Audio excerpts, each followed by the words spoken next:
welcome to another educational moment from Perkins Roofing. This is Tim Kanak with Perkins Roofing, as always. And what we're going to talk about in this video is wind pressures and wind uplifts on sloped roofs, so we can kind of see what is better and what is worse for your roof, so you can make your best decision. And it'll kind of also show why at Perkins Roofing we recommend and quote out the products that we do. So let's first take a look, and I'm going to try to keep this simple, dumb it down a little bit for everybody. But let's take a look here, and I want to make sure you can see now my screen. We are looking at the test protocols book for roofing application standards. This is basically the roofing textbook, right? So looking here, we see our equation for how to determine pressures. And that's some nice science nerd stuff. If you're an Always Sunny fan, come on, science nerd. We're not really going to get into that. If you want to do the math, you can on your own. But we're going to talk about what's important. What's important here in the basics, if you look into this table, is you can see that depending upon your type of roof, right, like the way that it's shaped. So right now we're looking at gable roofs. There are multiple different tables. And you can see that the higher up you go on the roof, the required wind pressures or wind designs change. And you can also see here there is a section 1, section 2, and section 3, zone 1, zone 2, zone 3, whatever you want to call it.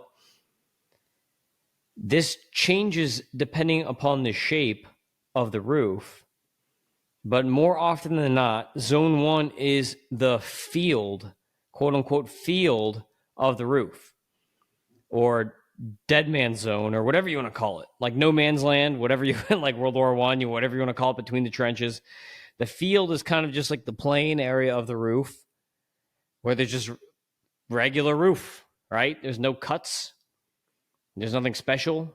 I do recommend, for you to understand this video better, to watch my parts of a roof video.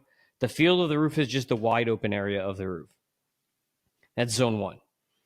Zone 2 is most often the corners of the roof, the eaves of the roof.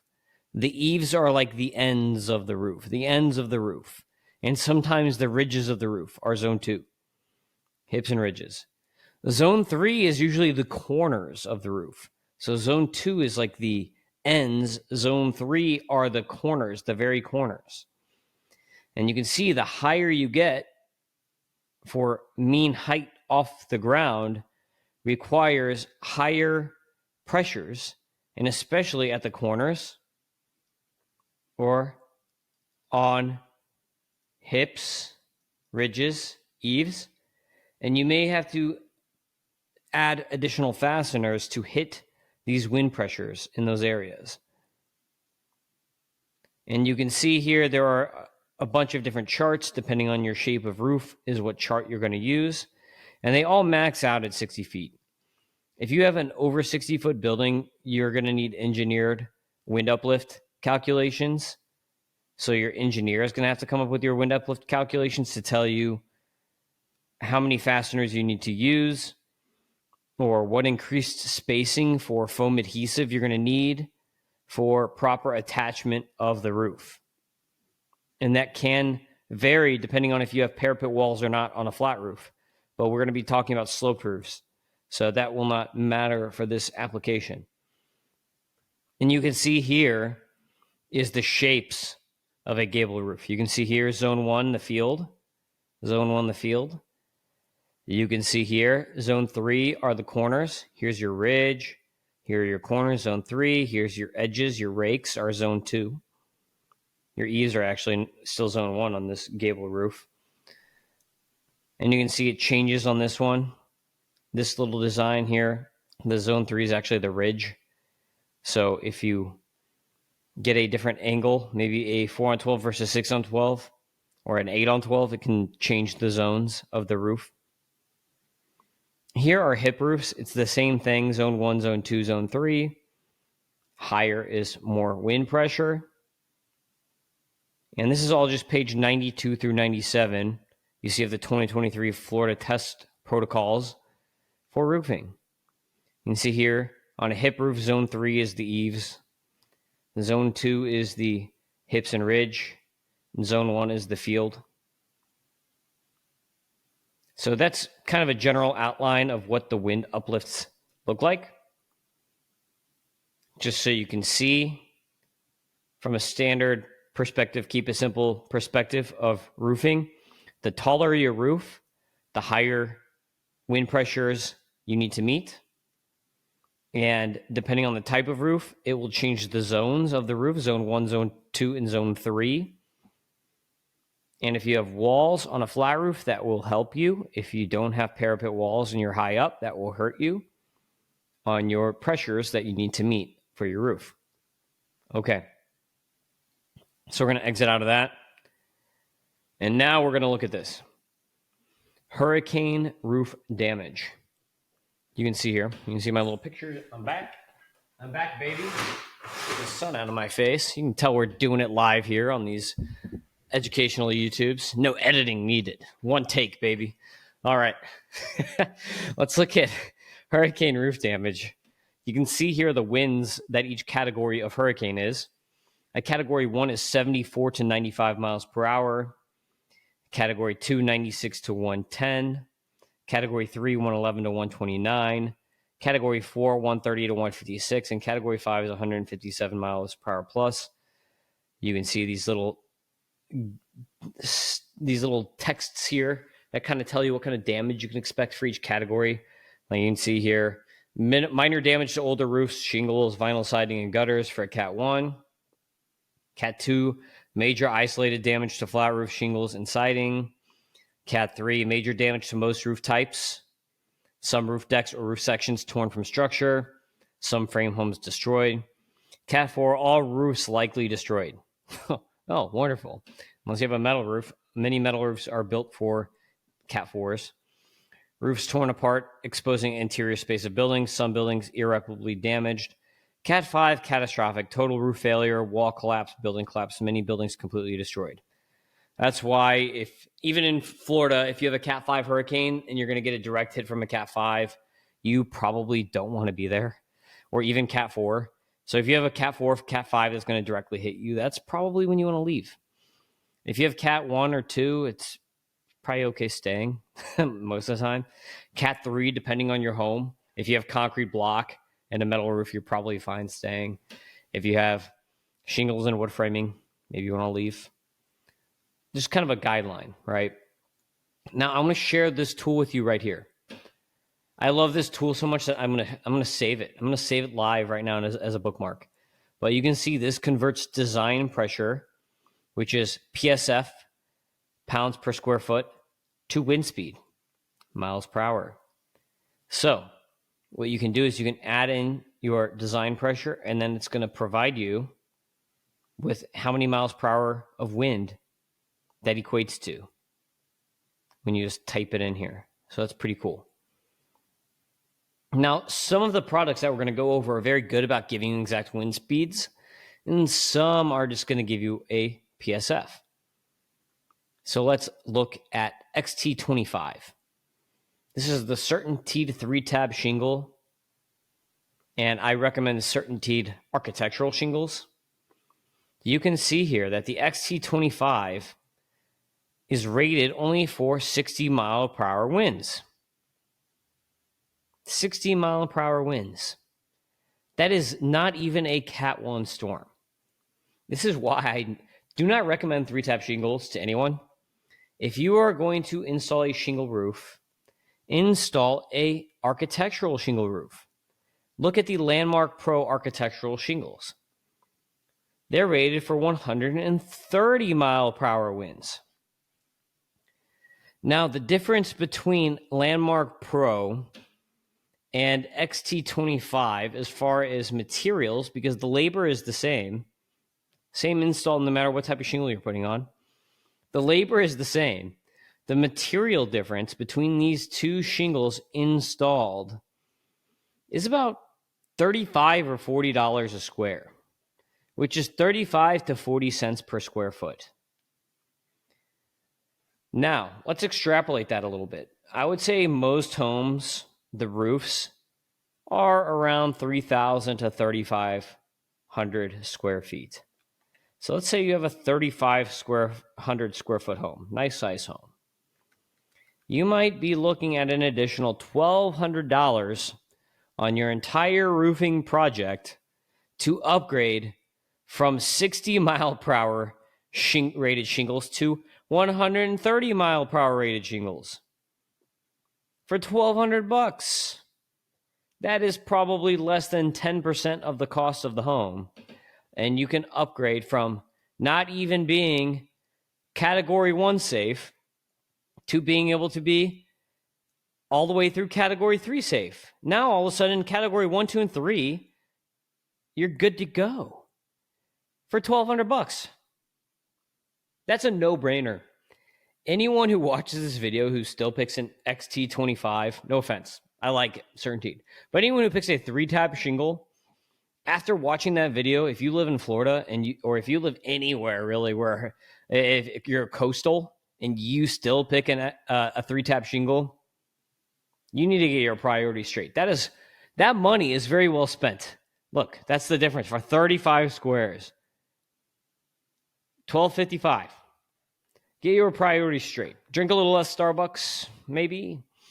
Maybe make that your Christmas present. Maybe get a less expensive car. Trade in that Beamer for a Toyota. That is the best money you can spend right there to make your house category 3 safe for $1,200 versus not even category 1 safe. All right, that's all we're going to talk about with shingles. I don't even think I need to talk about shingles anymore, but come on, do not buy 3-tab shingles. Get architectural shingles, please, please, please, please, please. Look at that difference. No more shingle talk. That's it for shingles. Now we're going to talk about underlayments. I talk about underlayments quite a bit, and I always recommend to people to use TU Plus under a roof. We want to use self-adhered underlayments, and we want to, if you can, self-adhere to the deck. Now, some people are going to say, why would you self-adhere to the deck? You're not going to be able to tear that crap off. It's going to be stuck to the deck. Guess what? Number one, you can recover over it. I'm doing that right now in a house. You can recover over a self-adhered to the deck using poly-anchor HV. So it's not the end of the world if you have a self-adhered on the deck. You can recover over it. Right? Okay. Next things next. First things first, next things next. When you do your next roof, it's going to be 20 or 30 years down the road. Most people will not still own the home that you're re-roofing in. And now I don't want to push problems into the next generation.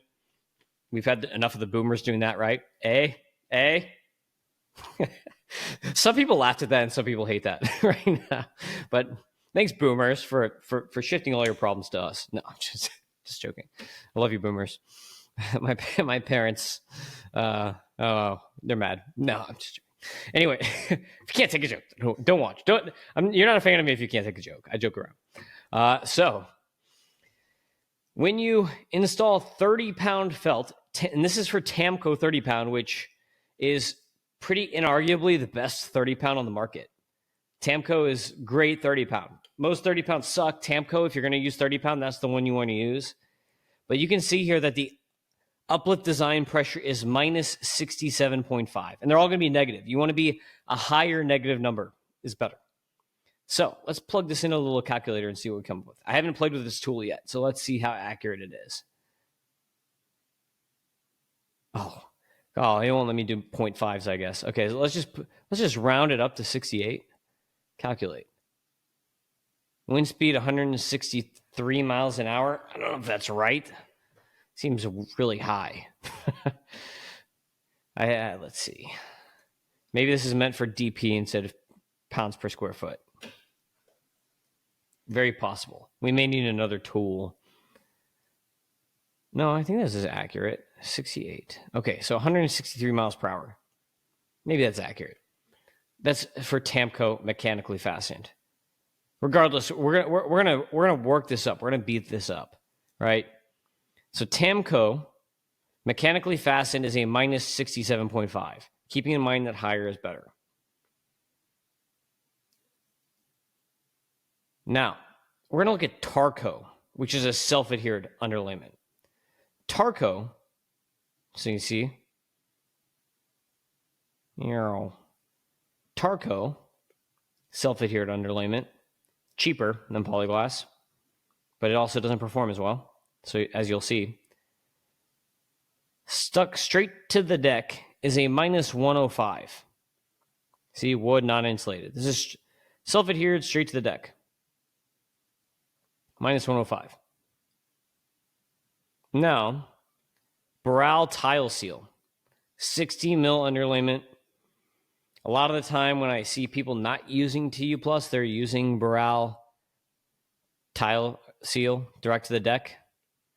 It's not as good. You can see here, minus 142.5 PSF. Now what we're going to look at is TU+. Now look, yeah, they're one of these random competitors to your competitor D on the polyglass chart. They don't want to give anyone, they don't know, they don't want to make anyone look bad. Competitor A is probably just 30 pound, like a random 30 pound. I'm just guessing. But anyway, you can see here, Polystick TU+, minus 165 straight to the deck. Against Tamco, straight to the deck with TU Max on top of it is minus 67.5. You're getting way better uplift pressures with TU Plus straight to the deck than against the Tamco with TU Max adhered to it. You're better off sticking straight to the deck. This is why I recommend sticking straight to the deck and why the code changed to allow for sticking straight to the deck, even though a lot of roofers don't like it. A lot of older roofers don't like it because it's a pain in the butt to rip a self-adhered off straight to the deck. But with the invention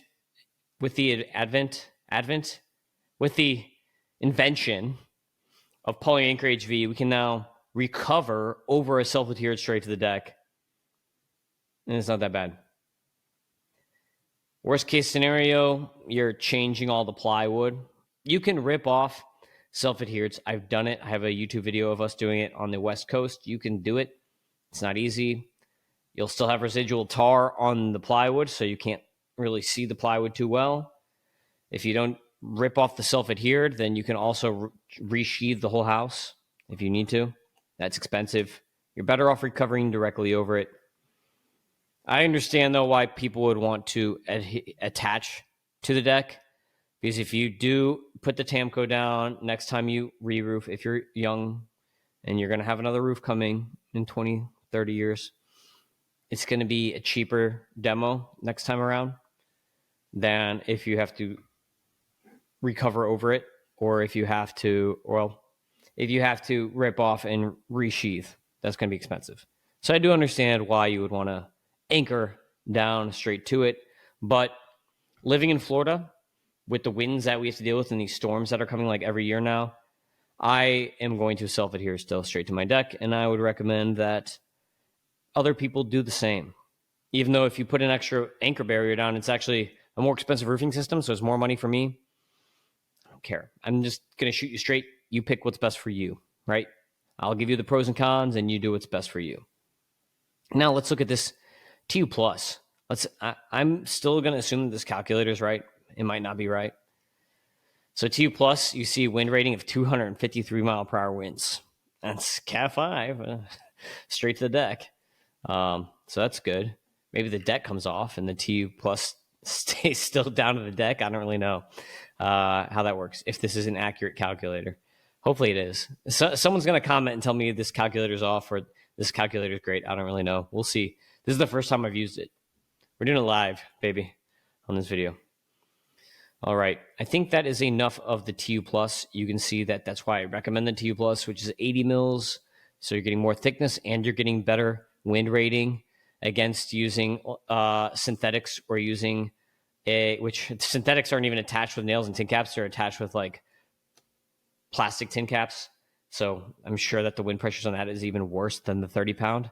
As I can kind of remember from my old HVHZ classes that I used to take, where back when we used to have to use the 30 pound before the updated code. So if you're going to look at shark skin or one of those other random synthetics, you can see that the PSF is going to be worse.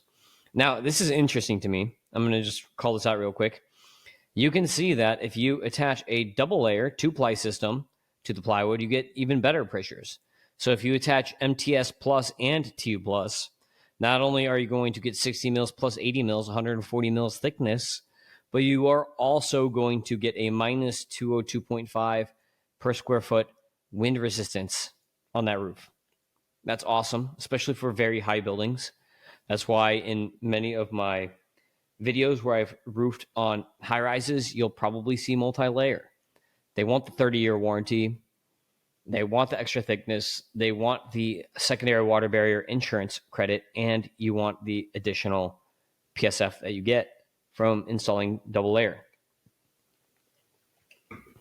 Okay, that's it for underlayments. Now, what we're going to look at is actual roof tiles in foam. This is one of the other things I harp on quite a bit, is using foam to install tiles instead of fastening. Now, there are different foams out there. There are 1-part foams and 2-part foams. Tile Bond is a 1-part foam.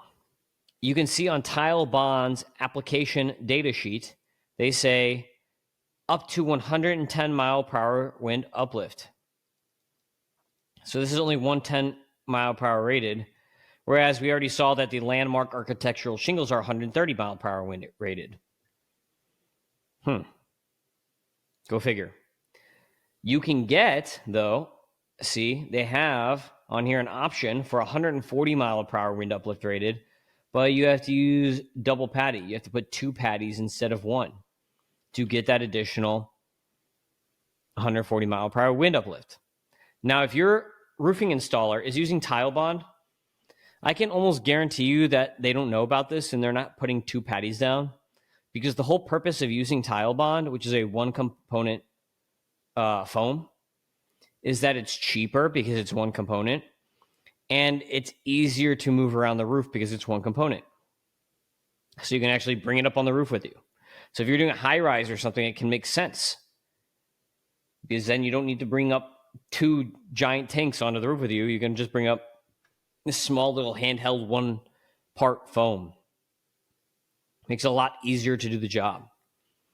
But you can see that you have to do more because you're doing a double patty system. You can see they have on this sheet all the different foam ways, the way where how you're going to foam your patties. See, there's a barrel tile with 1 foam patty. So just something to keep in mind on the Tile Bond. 110 mile per hour rated. If you're going to do the 140 system, it's a double patty. You see here, 2 pads of Tile Bond are required for each field tile. See that? All right. Now, here's ICP, which is what I use. ICP ACH 160 is what I use, a 2-part foam. I believe that this is rated for Cat 5. Let's see. Yeah, it's rated for Cat 5. So ICP is rated for over 160 mile per hour winds. I think the next article actually shows exactly what the wind rating is. Whereas the Tile Bond is only 110 with 1 patty, or 140 with 2 patties.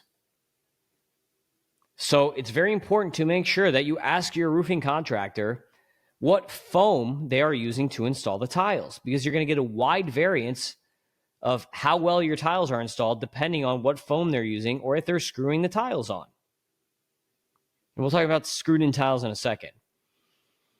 But I saw a lot of damaged homes after this last hurricane, and I'm on the East Coast. So by the time it hit us, there were tornadoes, which you can see tornado winds here.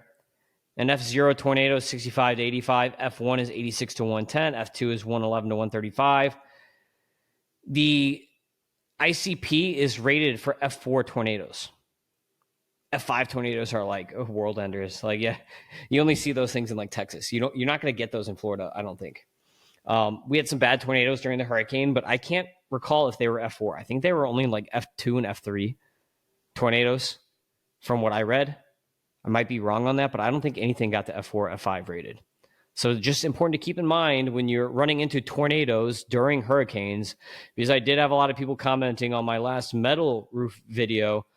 Oh, you're talking about hurricanes and tornadoes. There's such a difference. A tornado is so much worse than a hurricane. You're right. If you're trying to relate a Category 5 hurricane to an F5 tornado, an F5 tornado has higher wind speeds than a Category 5 hurricane. Actually, they both have an infinite maximum, so that's not necessarily true. Let's use 4 as an example, just so I don't look like a dum-dum. But Cat 4 hurricane is 130 to 156. F4 is 166 to 200. Right? We're on the same page. We understand that. So,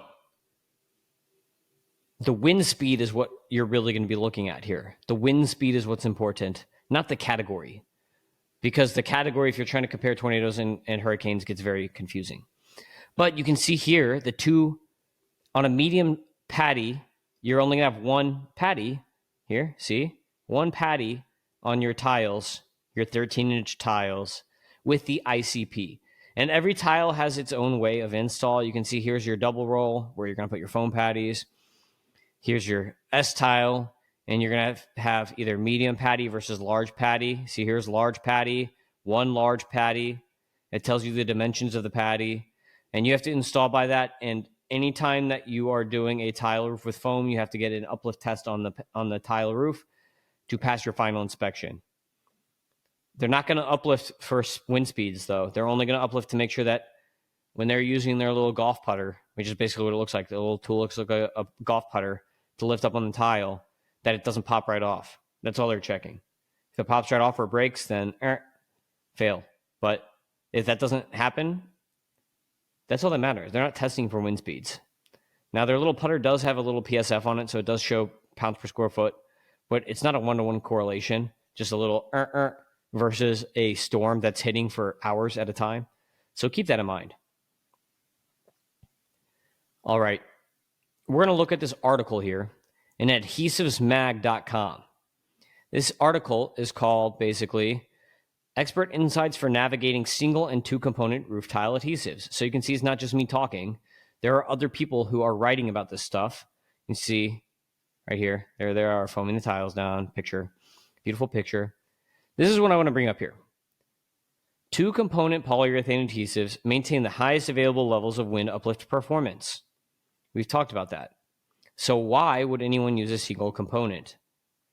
They have high levels of performance. We saw 110 to 140 miles per hour, but there is an ease of use. Also, they're cheaper because it's one component, but applicators are able to move around the roof easier since they come in handhold, user-friendly cylinders, right? That's what I had just talked about. Two component is better than one component. One component is easier to use and it's cheaper. Now, mechanical fastening. We're going to talk about this real quick in this article. The use of screws, nails, mortar sets, or wire ties has long been common in tile roof applications. First and foremost, using screws or nails to secure tiles inherently involves penetrating the roof deck with thousands of holes. If you don't seal those penetrations, which unfortunately I saw on one of my clients' roofs very recently, all those little holes can leak. This practice essentially creates greater opportunity for failure in the future than if the roof deck had not been penetrated. Potential issues include water ingress and compromised performance, especially with concrete tiles, because concrete tiles get a lot of algae on them because they absorb closer to 20% moisture. Clay tiles, a grade 1, will absorb less than 2% moisture.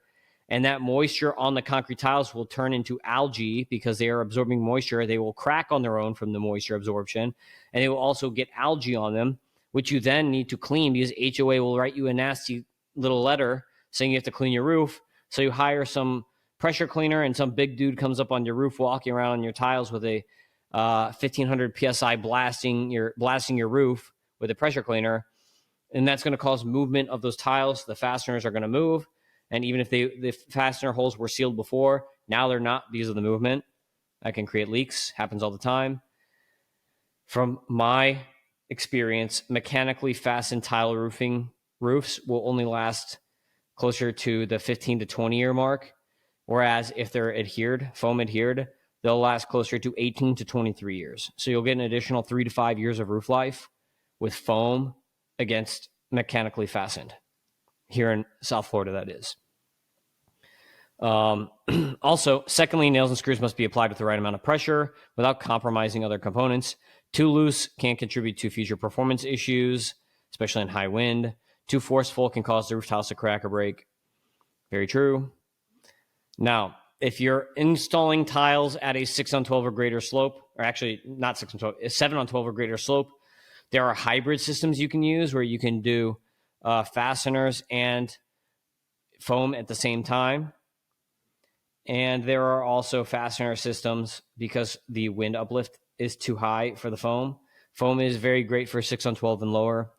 Above that, you have to do, like I recommend the hybrid system where you screw and foam simultaneously. So just for best wind uplift test performance, depending on the height too. It all depends on the height too. So keep that in mind. That's over 6 on 12. So 7 on 12 and greater slopes or pitch. Now, I recommend everybody watch this video who's putting a tile roof on.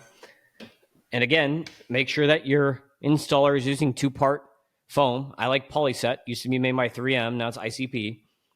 And you can see here, what does it say? Category 5 wind speeds. You can see Polyset AH160. I think they call it 160 because it is 160 mile per hour wind approved. See, Cat 5 wind speeds of 160 mile per hour. You can see here, Cat 5 is 157 plus. So AH160, I believe they call it 160 because of the 160 mile per hour winds. Now, I'm not going to show this video. Oh, look, it's me. I'm not going to show this video here because I don't want to get flagged by YouTube and get in trouble. But I recommend going to this website. You can see Roofer's Coffee Shop, Category 5 wind speed Polyset. Just Google something like that and you can watch this video. It's really cool. It's only 2 minutes long. And it shows on one side the wind tunnel with the AH160 foamed. And then it shows on the other side the tiles foamed down or nailed down. You can see this is 120 mile per hour, this freeze frame here. And you can see these tiles are already blowing up because there's no foam patty in the center of the tile. The fasteners are on the end. And they're already blowing up and starting to break in 120 mile per hour winds. You see here, perfectly fine at 120 miles per hour. Watch the whole video. It's really cool. That's all I'm going to tell you to do. Watch that video. I don't want to get in trouble, so I can't play it on my top of my other video because I don't want to get flagged.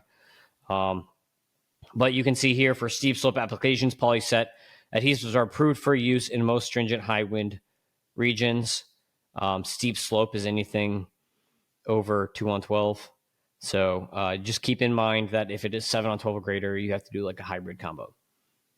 That's all we're going to talk about with the tiles. Now, let's get into metal.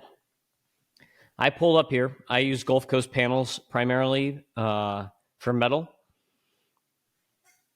Number of reasons. I'm not going to get into this video. But we're going to look here at 5V panels. I do not recommend 5V panels. If you've watched my other videos, you know I don't recommend them because the fasteners at some point will require replacement or the washers will fail. So you're going to be swapping out screws at some point. The panels will just not last as long as a standing seam. However, they do get really great wind pressures. So you can see here in the field, 108.5 on perimeters and corners. At 6 inches, you have to do 6 inch on center. You're going to get 156 wind pressures. So in the field, let's put in 109 in this old handy dandy calculator here. That's wind rated for 206 miles per hour, which is better than any tile, right? We just saw that AH160 is 160 mile per hour wind rated. This is 206 mile per hour wind rated for the 5V crimp roof, which is island style. That's what you see in the islands, is the 5V. Panels screwed in. This performs really well on wind because you're putting screws all throughout the panels, and it's more evenly screwed down versus the standing seam where they're clipped only on the 16-inch panels. So your clips are only 16, or there's spacing between each panel. So you have more screws in this. It's going to get better wind pressures in the field. But screws will rust out eventually, or washers will deteriorate, and you're going to have to replace screws. So it can get expensive to maintain. Just keep that in mind. It is cheaper, though. Next, we're going to look at the Gulf Lock, which is Gulf Coast's snap lock system. Snap lock panel. You can see here the snap lock panel in the field is rated for 63.5. And then perimeters and corners, depending upon whether you're using sealant or clips. I use clips. You can get up to 161 versus 121. So let's put in 64 on the snap lock systems. That's about 158 mile per hour. So really, if you are doing a snap lock metal roofing standing seam panel, that panel has about the same wind rating as a foam tile roof, foam installed tile roof. Very similar wind ratings. Now, that's still better than your architectural shingles, right? Because that's only 130 miles per hour rated. But if you're paying extra for a metal roof, this is why I recommend doing a hand crimped roof instead of a snap lock panel, because look at the snap lock panel. In the field, you're only getting 100, we'll round it up to 160 miles per hour, the same as a foam tile roof, 2-component. This is better than the tile bond, right? It's better than the 1-component, which is only 110 mile per hour rated, because most people are only putting 1 dab, not 2. Just telling you. So just keep that in mind, that the wind rating is better on just the same on the foam tile roof as the snap lock panel. The 5V has better wind rating than the snap lock panels. All right. Now let's get to the hand bent panel. This is for steel. We'll look at aluminum too. This is for steel. And you can see here that this is something you have to keep in mind. This is at a 90-degree bend. If you bend, because you're hand bending these panels, you can do a 180-degree bend, and you're going to get a lot better wind pressures. You can see on the perimeters and the corners, your PSF goes up from 122 to 190 by doing 180-degree bends. I'm assuming on the field you can extrapolate that. You know, this says extrapolation shall not be allowed. I think that's a different extrapolation of what I'm talking about. But I'm assuming that on the field, this will also increase if you do a 180-degree bend instead of a 90-degree bend. Now let's look at 92 design pressure. So if you do a hand-crimped metal roof, that's 190 mile per hour wind rated in the field at a 90-degree bend. Right? Look at that. 157. That's Cat 5 rated. Not like Infinity Cat 5 rated, but it's bottom tier Cat 5 rated. Now, that's still only F4 rated on the tornadoes, right? So it's still F4 tornado rating. So if you get a direct hit by an F5 tornado from a hurricane, then yeah, might rip off your metal roof still. Because I had people on my metal roof thing saying they saw metal panels flying. Well, if they have a snap lock system, then that can happen. A lot of people have snap lock because it's cheaper. This is the thing, and this is what I talk about all the time, right? Is there are multiple types of metal roof. You can't just say, I have a metal roof. I want a metal roof. I have a metal roof. Well, what type of metal roof? Do you have a snap lock panel? Do you have a hand crimped standing seam panel? Or do you have a 5V roof? You can see the 5V actually performs better wind rating wise than the standing seam 90-degree angle. I think the 180-degree angle has it beat if you do the 180-degree angle on your roof. And you also don't have exposed fasteners that are going to eventually rust out or deteriorate, so that roof is going to last forever. And you're going to repaint the panels. So keep that in mind. Now, let's look at aluminum. This might be counterintuitive because aluminum is lighter than steel. Steel's heavier. It's thicker. It weighs more. But the aluminum, even at a 90 degree, you can see has a 118 PSF in the field. So let's type that in. 118 is 215 mile per hour rating. 215 mile per hour is on the aluminum. So the aluminum, even though it weighs less, it's lighter, actually gets a better grab to the roof than the steel. For Gulf Coast panels, that is. And we can see here that 215 mile per hour actually gets this into F5 tornado territory. It gets you out of F4 failure. So, those of you saying that the metal roof isn't that much better than the tile roof, it all depends on what metal roof you're putting on, and it all depends on what tile roof you're putting on. A snap lock metal roof is 160 mile per hour rated, right? Whereas a tile bond tile roof is only 110 mile per hour rated. And you saw that in that other video that the fasteners on the tile roof started failing at 120 mile per hour winds. So if you screw your tiles down, you're only going to be a Cat 3 rating hurricane. You're only going to last up to Cat 3.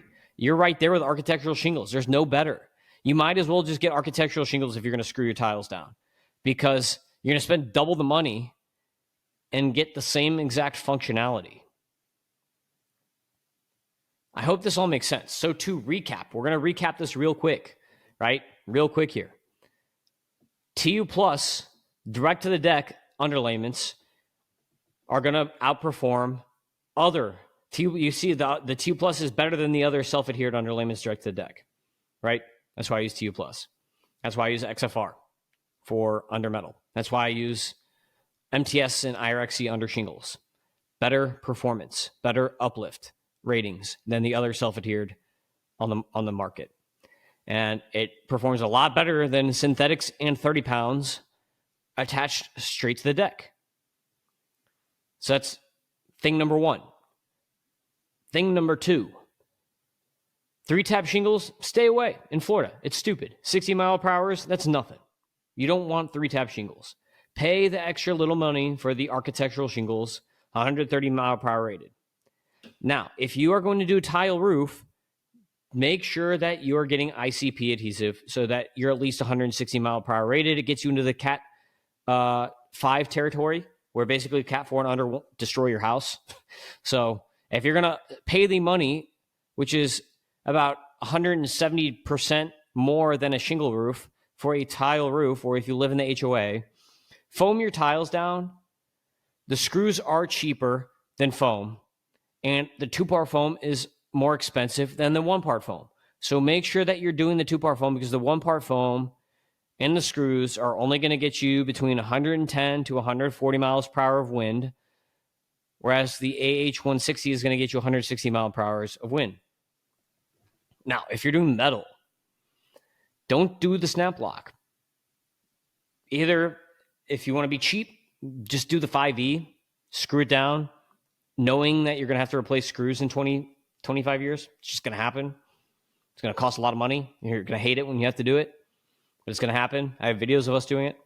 Or pay the big bucks and get the best system. Get the aluminum, because it won't corrode. And we're in Florida. There are little tributaries and canals. Even if you're not on the ocean, if you're off a canal or a tributary, you can still get saltwater corrosion. Might as well pay up and get the aluminum standing seam roof, hand crimped. Or if you want to save a little bit of money, just do the 24 gauge, because it is cheaper. Steel is cheaper than aluminum. You can do the 24 gauge, but at least don't do the snap lock system, get the hand crimped system. And if you want 180 degree bends, you have to ask for that, because it costs more. It's more labor, because you have to go back and do a whole nother bend. So if you want 180 degree bends, please specify that you want a 180 degree bend when you're getting your roof quote. That's it for the video. I really appreciate you watching this. You should be able to see, if you want to check out any of the source material, you should be able to see the links. You can pause my video and just search the links yourself if you want to get any of these links. All the stuff is in, like, approvals too, Florida approvals. You can look at the Florida Building Code approvals or the Miami-Dade NOAs for a lot of this information. And if you have any questions, reach out to me. So Perkins Roofing, if you have any roofing needs, give us a call for Miami-Dade, Broward, and the Keys at 305 MIA Roof. For Perkins Roofing Jupiter, Perkins Roofing North, we cover Palm Beach, Martin, and St. Lucie counties. You can hit us at 561-559-ROOF. For Perkins Construction, if you want impact windows, siding, concrete restoration, doors, impact doors, if you want us to build a pool cabana for you, if you need us to do tile for you, pavers, tiles, anything exterior, we mostly work exterior, painting, anything on the outside, gutters, sheet metal, we do all this stuff. If you need any of this, call us at Perkins Construction at either of those numbers. Same office location for Miami, same office location for Jupiter, just our sister general contracting service company. And lastly, if you want to partner up with me and start your own roofing business, I have an online course, I have a in-person training, I have all of the pricing calculators and tools that you need to succeed in your business. If you want to run a construction business, reach out at franchise@perkinsroofing.net and email me, and I'll get you the information you need to see if you want to invest in your own Perkins Roofing franchise where you can make pretty good money. It is a very good investment in my opinion, because you can get an SBA loan to front the capital down payments that you need to get started. If you're looking for a job and you don't have a job, why not just do that? Get an SBA loan, start your own roofing company. You can do it.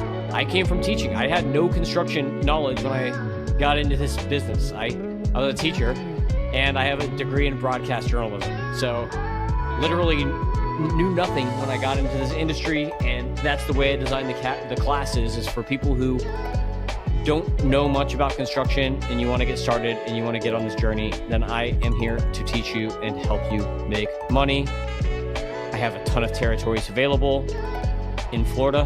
The state is already cut up. There's a video for that.